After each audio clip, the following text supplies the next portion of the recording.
Hello, नमस्कार विद्यार्थी मित्रांनो. एक्झाम पॉईंट या यूट्यूब चॅनलवर तुमचे सर्वांचे मनपूर्वक स्वागत आहे. आज आपण रेल्वे भरती 2024च्या अनुषंगाने सर्वात महत्त्वाचा टॉपिक पंचवार्षिक योजना याला सुरुवात करणार आहोत. कारण परीक्षेमध्ये हमखास एका मार्कासाठी हा विषय विचारला जात असतो. जर तुम्ही मागील सामान्य ज्ञानाचे कोणतेही टॉपिक बघितले नसतील तर त्याची लिंक आपल्या व्हिडिओच्या डिस्क्रिप्शनमध्ये दिली आहे. तरी सर्व विद्यार्थ्यांनी तिथे जाऊन ती बघावी आणि आपल्या विद्यार्थी मित्रांना शेअर करावी, जेणेकरून त्यांना सुद्धा रेल्वे भरती तयारी करत असताना त्याचा लाभ होईल.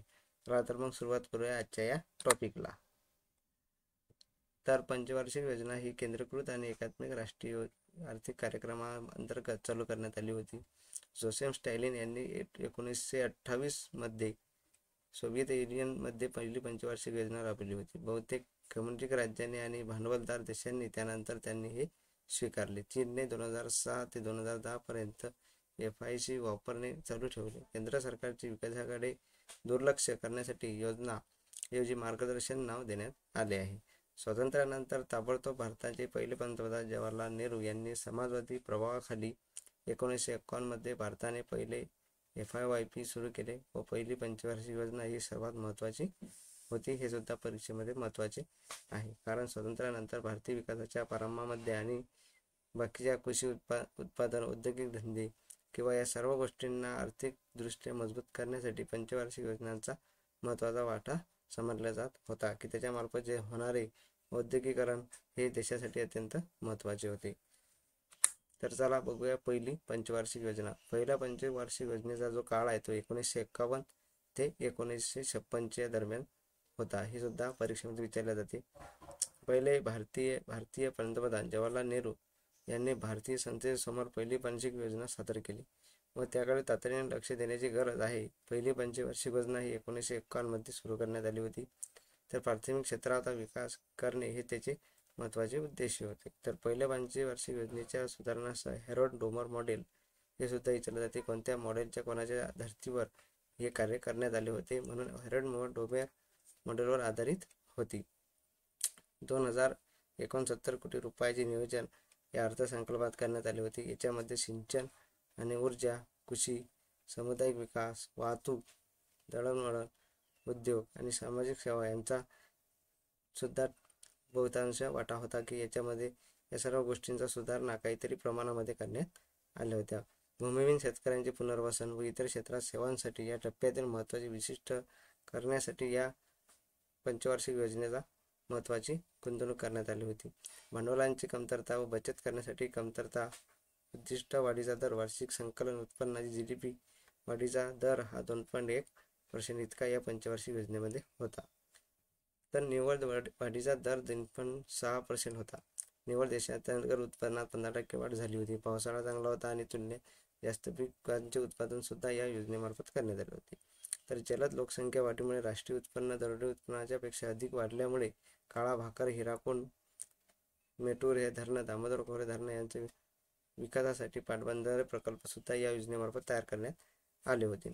जागतिक आरोग्य संघटनेने भारतासमावेश मुलांचे आरोग्य संरक्षित ठेवण्यासाठी आणि अशिक्षित हातभार लावण्यासाठी 5 तंत्रज्ञान संस्था म्हणून भारतातील 1956 मध्ये या 5 तंत्रज्ञान संस्था चालू करण्यात आल्या आणि अनुदान आयोग देशातील उच्च शिक्षण मजबूत करण्यासाठी, निधीची काळजी घेण्यासाठी आणि उपाययोजना करण्यासाठी विशिष्ट असे सर्व गोष्टी करण्यात आल्या होत्या. दुसऱ्या पंचवार्षिक योजनेच्या मध्यभागी असतात आलेली 5 पोलादी प्रकल्प सुरू करण्यासाठी करारावर स्वाक्षऱ्या करण्यात आले. ही योजना सरकारला अर्ध यशस्वी ठरली, म्हणजे 50% यशस्वी ही योजना ठरली होती. पुढील योजना दुसरी पंचवार्षिक योजना. तर दुसरी पंचवार्षिक योजना ही 1956 ते 1961च्या काळामध्ये चालू करण्यात आली होती. या योजनेतून सार्वजनिक क्षेत्राचा विकासावर जास्त बल देण्यात आला होता. जलद औद्योगिकरण यावर सुद्धा याच्यामध्ये भर देण्यात आला होता. या योजनेमध्ये भारतीय सांख्यिकी शास्त्रज्ञ प्रशांतचंद्र महालनोबिस यांनी विकसित केलेल्या आर्थिक विकासाचे मॉडेल महालनोबिस मॉडेल याच्या अनुसरण करण्यात आले होते. हे परीक्षेमध्ये विचारले जाते. तर दीर्घावधीचा आर्थिक वाढ होण्यासाठी आणि अधिक उत्पादनात क्षेत्रामध्ये गुंतवणूक होण्यासाठी या योजनेचा प्रयत्न होता. तर कादंबरीतील अनुप्रयोगाचा उपयोग केल्या गेल्यामुळे योजनेमध्ये अर्थव्यवस्था गृहीत धरली, ज्यामध्ये मुख्य व्यापार आणि भांडवलशाहीच्या वस्तूवर आयातीवर केंद्र करण्यात आले. याच्या योजनेच्या अंतर्गत जे औद्योगिकरणासाठी पोलाद कारखाने उभे करण्यात आले, त्यामध्ये भिलाई, दुर्गापूर आणि राऊरकेला येथे जलविद्युत प्रकल्पांचा सुद्धा आणि 5 स्टील प्रकल्पांचा सुद्धा रशियन, ब्रिटन आणि पश्चिम जर्मनीतील मदतीने स्थापन करण्यात आले आणि कोळशाच्या उत्पादनात वाढवण्यात आले. ईशान्य दिशेला अधिक रेल्वे लाईन्स जोडण्यात आल्या. Tata institute of fundamental research and अणुऊर्जा आयोग भारतीय संशोधन संस्थांनी स्थापन केलेल्या 1957 मध्ये भाव शोध आणि शिष्यवृत्तीचा कार्यक्रम सुरू करण्यात आला होता. हे सर्व गोष्टी दुसऱ्या योजनेच्या काळामध्ये चालू करण्यात आल्या होत्या. तर भारतातील दुसरी पंचवार्षिक योजनेचा एकूण रक्कम ही 48 अब्ज रुपये इतकी होती, पण ही रक्कम वीज आणि सिंचन, समाजसेवा, दळणवळण आणि वाहतूक या संकीर्ण क्षेत्रामध्ये सुद्धा वाटप करण्यात आलं होतं.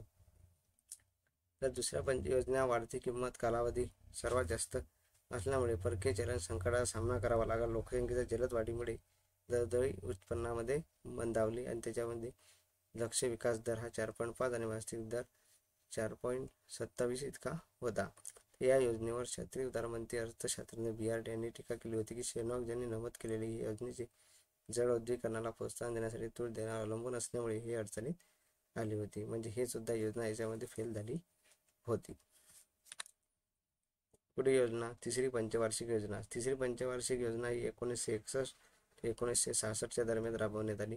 तिसऱ्या योजनेमध्ये गहू उत्पादन, शेती सुधारणेवर भर देण्यात आला होता. परंतु 1962च्या छोट्या चीन युद्धाच्या अर्थसंकल्पात कमकुवत उघडीस आणून संरक्षण उद्योग व भारतीय सैन्याकडे लक्ष केंद्रित केले गेले. पण 1965 ते 1966 मध्ये भारत-पाकिस्तान युद्ध झाले आणि 1965 मध्ये भीषण दुष्काळ पडला आणि महागाई झाली. यामुळे बरीच सिमेंट खताची रोखी वाढली गेली. पंजाबमध्ये मुबलक गहू उत्पन्न सुरू झाले आणि ग्रामीण भागातील प्राथमिक शाळा सुद्धा या योजनेच्या काळामध्ये चालू झाल्या होत्या.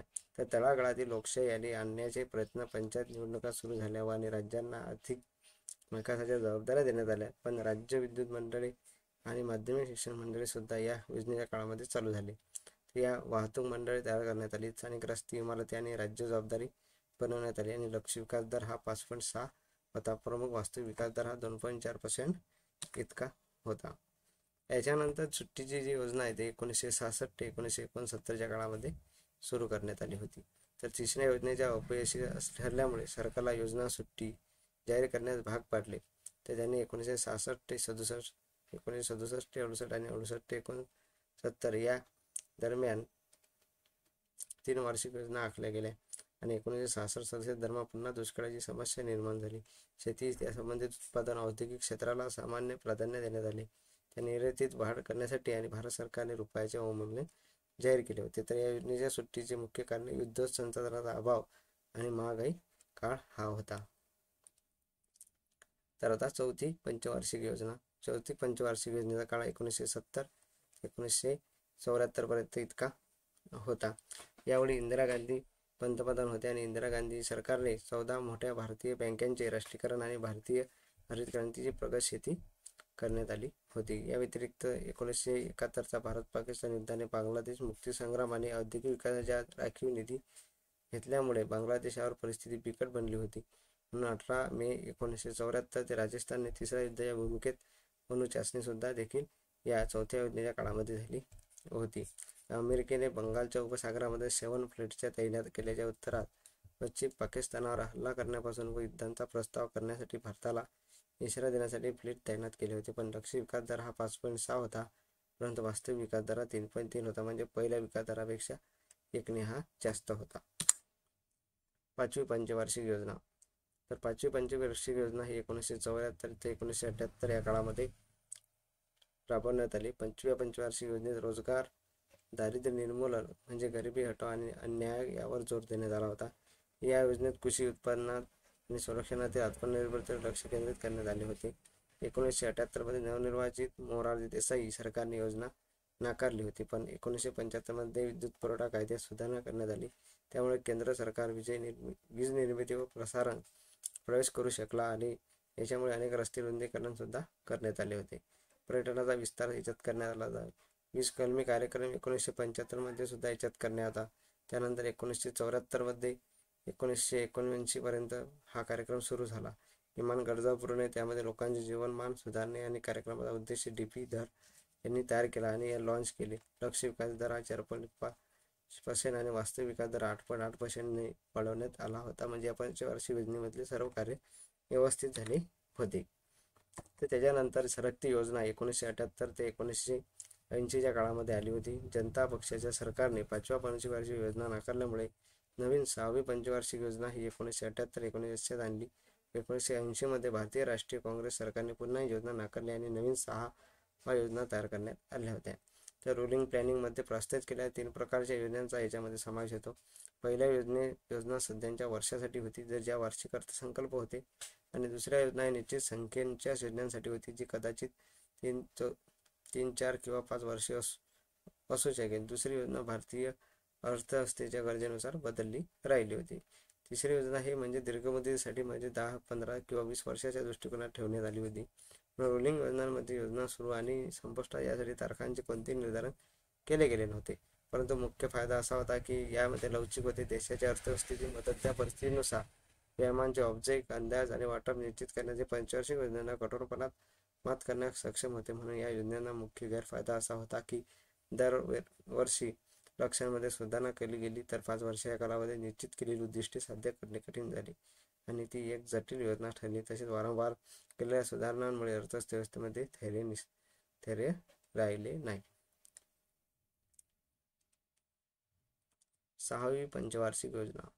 तर 6वी पंचवार्षिक योजनेचा कार्यकाळ हा 1980 ते 1985 पर्यंत होता. 6व्या याच्यामध्ये आर्थिक उदारीकरणाची सुरुवात करण्यात आली. किंमत नियंत्रणे दूर केली, रेशन दुकाने बंद केली गेली, त्यामुळे अन्नाचे दर वाढवले, जगण्याची किंमत सुद्धा या काळामध्ये वाढवण्यात आलं होतं. म्हणून नेहरूवादी समाजवादाचा हा शेवट होता. शिवारामन समितीच्या शिफारशीनुसार 1982 रोजी ग्रामीण भागाच्या विकासासाठी राष्ट्रीय कृषी व ग्रामीण विकास बँकांची स्थापना करण्यात आली आणि जास्त लोकांच्या रोखण्यासाठी कुटुंब नियोजनाचा विस्तार करण्यात आला. चीनच्या कठोर आणि बंधनकारक आणि मुलांच्या धोरणांच्या विरुद्ध भारतीय धोरण बलांच्या धमकीवर अवलंबून नव्हते, पण भारतीय आर्थिक समृद्धी आघात कमी समृद्ध आणि भागांपेक्षा कुटुंब नियोजनाचे कार्य वेगाने करण्याचे या योजनेमध्ये करण्यात आले होते. 7वी पंचवार्षिक योजना, जे अत्यंत महत्त्वाचे आहे आणि ते परीक्षेमध्ये विचारले जाते, त्याचे मुख्य घटक या क्लासमध्ये करण्यात आलेले आहे. पूर्ण माहिती न देता याच्यामध्ये जे परीक्षेत विचारले जातात तेच मुद्दे घेण्यात आलेले आहे. तर 7वी पंचवार्षिक योजना ही 1985 ते 1990 पर्यंत राबवण्यात आली. तर 7व्या पंचवार्षिक योजनेचा नेतृत्व काँग्रेस पक्षाने राजीव गांधी यांच्या पंतप्रधानपदी केल्यामुळे ही योजना त्यांच्या कार्यकाळात झाली. तर तंत्रज्ञानाची श्रेणी सुद्धा करून उद्योगाची उत्पादकता सुद्धा सुधारण्यावर योजनेत भर देण्यात आला होता.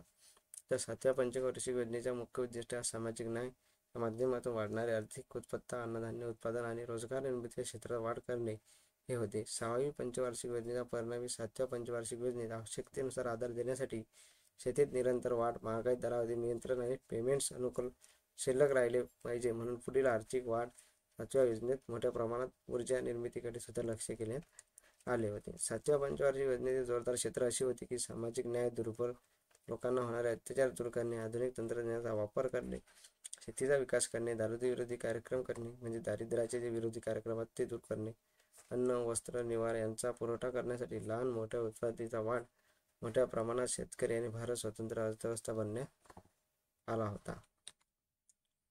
तर स्थिर वाढीसाठी प्रयत्नशील असलेल्या 15 वर्षाच्या कालावधीत आधारित 7व्या योजनेचा सन 2000 पर्यंत स्वावलंबी वाढीची पूर्तता करण्यात लक्ष केंद्रित करण्यात आले. पण या योजनेत कामगार दलात 29 दशलक्ष लोकांची वाढ झाल्यामुळे रोजगार वाढण्याची अपेक्षा होती. तर दरवर्षी 4% दराने हे रोजगार वाढवण्यात ठरवले गेले. 7व्या वर्षाचा भारतातील काही अपेक्षित निकाल हा पुढील प्रमाणे देण्यात आला होता, परंतु हे ज्या गोष्टी आहेत त्या परीक्षेमध्ये अब्ज डॉलर, रुपये हे कोणत्याही प्रकारे विचारले जात नसतात. फक्त पंचवार्षिक योजनेचा कार्यकाळ आणि कोणत्या मॉडेलवर तयार करण्यात आला हा त्याच्यावरती भर दिलेला असतो. तर 7व्या पंचवार्षिक योजनेत भारताच्या स्वयंसेवी संस्था आणि सर्वसामान्यांचे बहुमूल्य योगदान देऊन देशात एक स्वावलंबी अर्थव्यवस्था घडण्याचा प्रयत्न याच्यामध्ये करण्यात आला होता. तर वार्षिक योजनेचा काळ हा 1990 ते 1992च्या काळामध्ये करण्यात आला. तर 1990 8व्या योजना लागू शकल्या नाहीत, कारण केंद्राच्या वेगवान बदलत्या आर्थिक परिस्थितीमुळे 1990 ते 91 आणि 91 ते 92 या वर्षांना वार्षिक योजना मानले गेले. परंतु 1 एप्रिल 1990 ते 31 मार्च 1991 आणि 1 एप्रिल 1991 ते 31 मार्च 1992 या योजनेचे अध्यक्ष चंद्रशेखर नरसिंह राव हे होते. या योजनेचे नाव स्वावलंबन योजना सुद्धा करण्यात आले. ज्यामध्ये राजकीय अस्थिरता होती, तेलाचे संकट होते, 1991चे आर्थिक संकट होते. तर शेतीला वैधानिक दर्जा देण्यासाठी 1992 मध्ये झालेल्या घोटाळ्याला अंमलात आणण्यात आले होते. 8वी पंचवार्षिक योजना. 8वी पंचवार्षिक योजना ही 1992 ते 1997च्या काळामध्ये करण्यात आली. 1989 ते 91 हा भारतीय अर्थव्यवस्थेचा स्थिरतेचा काळ होता, म्हणूनच पंचवार्षिक योजना लागू केली गेली नव्हती. परंतु 1990 ते 1992च्या दरम्यान फक्त वार्षिक योजना होती आणि 1991 मध्ये भारताला परकीय चलन साठवाव्यात व एक संकटाचा सामना करावा लागत होता, तेव्हा फक्त 1 अब्ज अमेरिकन डॉलरचा साठा शिल्लक होता. अशा प्रकारे दबावाखाली येऊन देशातील समाजवादी अर्थव्यवस्था आणि सुधारणा करण्यासाठी भारतीय सरकारने हा धोका पत्करला होता. पी.व्ही. नरसिंहराव हे भारतीय प्रजासत्ताकाचे नवे पंतप्रधान होते आणि काँग्रेसचे प्रमुख होते. त्यांनी भारताच्या आधुनिक इतिहासामधील सर्वात महत्त्वाच्या कारभाराचे नेतृत्व केले होते. पण एका महत्त्वपूर्ण आर्थिक परिवर्तनाचे आणि राष्ट्रीय सुरक्षेत परिणामी करणारे अनेक घटकांचे निरीक्षण केले. त्यामुळे मनमोहन सिंग हे भारताचे नंतर झालेले पंतप्रधान यांनी भारताचे मुक्त बाजार सुधारणेची आणि सुरुवात केली, ज्यामुळे जवळजवळ दिवाळखोर देशाला काठावरून आणले आणि हे भारतात उदारीकरण, खाजगीकरण, जागतिकीकरणाची सुरुवात करण्यात आली. तर सर्व करत असताना उद्योगाचे आधुनिकीकरण व 8व्या योजनेचे प्रमुख आकर्षण होते. या योजनेत वाढती तूट आणि परकीय कर्ज सुधारण्यासाठी भारतीय अर्थव्यवस्था हळूहळू सुरुवात केली गेली. दरम्यान 1 जानेवारी 1995 रोजी भारत जागतिक व्यापार संघटनेचा सदस्य झाला आणि लोकसंख्या वाढीवर नियंत्रण ठेवले, दारिद्र्य कमी झाले, रोजगार निर्मिती झाली, पायाभूत सुविधा सुद्धा मजबूत करण्यात आल्या. संस्थागत इमारती, पर्यटन, मानवसंसाधन विकास, पंचायत राजचा सहभाग या सर्व गोष्टी या योजनेमध्ये करण्यात आल्या. या योजनेमध्ये मागील योजनेपेक्षा आमूलाग्र बदल दिसून आला होता.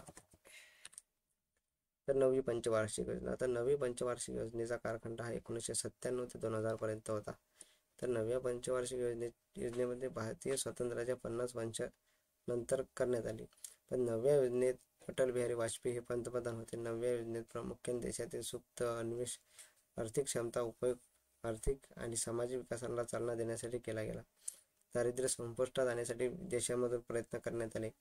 8व्या पंचवार्षिक योजनेच्या समाधानकारक अंमलबजावणीमुळे वेगवान विकासाच्या मार्गावर जाण्यासाठी राज्याची क्षमताही सुनिश्चित झाली. 9व्या पंचवार्षिक योजनेत देशातील अधिक आर्थिक विकास सुनिश्चित करण्यासाठी सार्वजनिक आणि खाजगी क्षेत्रात सुद्धा प्रयत्न करण्यात आले. 9व्या पंचवार्षिक योजनेत देशात ग्रामीण आणि शहरी भागातील सामान्य लोकांना तसेच सरकारी यंत्रणांखाली विकासासाठी योगदान करण्यात आले. पुरेसे संसाधन, निर्धारित वेळेत उद्दिष्टांची पूर्तता करण्यासाठी 9व्या योजनेत स्पेशल कॅप्शन प्लॅन एसपीच्या स्वरूपात नवीन अंमलबजावणी उपायांची आखणी सुद्धा करण्यात आली. एसपीने सामाजिक पायाभूत सुविधा, शेती, माहिती तंत्रज्ञान आणि जल धोरणांचा सुद्धा या क्षेत्रामध्ये समावेश करण्यात आले. 10वी पंचवार्षिक योजना. तर हे 10वी पंचवार्षिक योजना ही 2002 ते 2007 या दरम्यान राबवण्यात आली. तर 10व्या पंचवार्षिक योजनेचं मुख्य उद्दिष्ट दरवर्षी 8% GDP जड वाढ मिळावा. 2007 पर्यंत दारिद्र्य दरात 5% घट व्हावी. कमीत कमी कामगार शक्तीत भर घालण्यासाठी पायदेशीर आणि उच्च रोजगार उपलब्ध करण्यात यावा. 2007 पर्यंत साक्षरता आणि वेतन दरामध्ये असणारे लैंगिक भेदभाव 50% कमी करण्यात यावा. 20 कलमी कार्यक्रम सुरू करण्यात यावा. लक्ष्य वाढ 8.1 वाढ साध्य 7.7 मध्ये करण्यात यावी. 10व्या योजनेत प्रादेशिक असमानता खाली आणण्यासाठी शेतीतील दृष्टिकोनाऐवजी क्षेत्रीय दृष्टिकोनाचे सुद्धा पालन करण्यात अपेक्षित होते. तर 10वी पंचवार्षिक योजनेमध्ये 5 वर्षासाठी 43,825 कोटीचा सुद्धा खर्च करण्यात आला होता. 11वी पंचवार्षिक योजना. 11व्या पंचवार्षिक योजनेचा कार्यकाळ हा 2007 ते 2012 पर्यंत होता. ते पंतप्रधान म्हणून मनमोहन सिंग यांच्या काळात हे झाले. 2011-12 पर्यंत वयोगटातील 102 वर्षाच्या उच्च शिक्षणात प्रवेश वाढवण्याचे दर उद्दिष्ट ठेवले. हे दूरदूरचे शिक्षण, औपचारिकता, अनौपचारिकता, दूरच्या आणि माहिती तंत्रज्ञान संस्था अभिसरण यावर केंद्रित करण्यात आले. सामाजिक क्षेत्रावर भर देण्यात आला, सेवा देणाऱ्यावर भर देण्यात आला, लिंग विषमतावर भर देण्यात आला आणि पर्यावरण टिकवण्यासाठी सुद्धा प्रयत्न करण्यात आले. हे सर्व गोष्टी 11व्या पंचवार्षिक योजनेमध्ये करण्यात आल्या होत्या. आता सगळ्यात शेवटची योजना 12वी पंचवार्षिक योजना. याच्याबद्दल माहिती बघू. 12वी पंचवार्षिक योजना ही 2012 ते 2017 या काळात राबवण्यात आली. भारत सरकारच्या 12वी पंचवार्षिक योजनेत विकास दर साध्य करण्यासाठी निर्णय घेण्यात आले, परंतु राष्ट्रीय विकास कार्यक्रमाने रोजी 12व्या योजनेसाठी विकास दर मंजूर केला. ढासळत्या जागतिक परिस्थितीमुळे नियोजन आणि आयोगाचे उपाध्यक्ष मार्कस्टिंग अहवालानुसार म्हणाले आहेत की येत्या 5 वर्षात सरासरी काहीतरी टक्के विकास दर हा साध्य झाला पाहिजे. त्यासाठी नवी दिल्ली येथे राष्ट्रीय विकास स्पर्धेच्या बैठकीत योजनेला मान्यता करण्यात आली आणि तिथे त्यांना काहीतरी टक्क्यामध्ये वाढ करण्यात आली. या सर्व योजना अत्यंत महत्त्वाच्या आहेत आणि परीक्षेमध्ये हमखास विचारल्या जातात. हे सर्व आपल्या मित्रांना शेअर करा. असेच नवीन नवीन व्हिडिओ बघण्यासाठी आणि रेल्वे भरती 2024ची तयारी करण्यासाठी आमच्या एक्झाम पॉईंट यूट्यूब चॅनलला सबस्क्राईब करा, बेल आयकॉनला क्लिक करा, जेणेकरून त्यांना कोणत्याही प्रकारची अडचण येणार नाही. जय हिंद, जय महाराष्ट्र, जय शिवराय.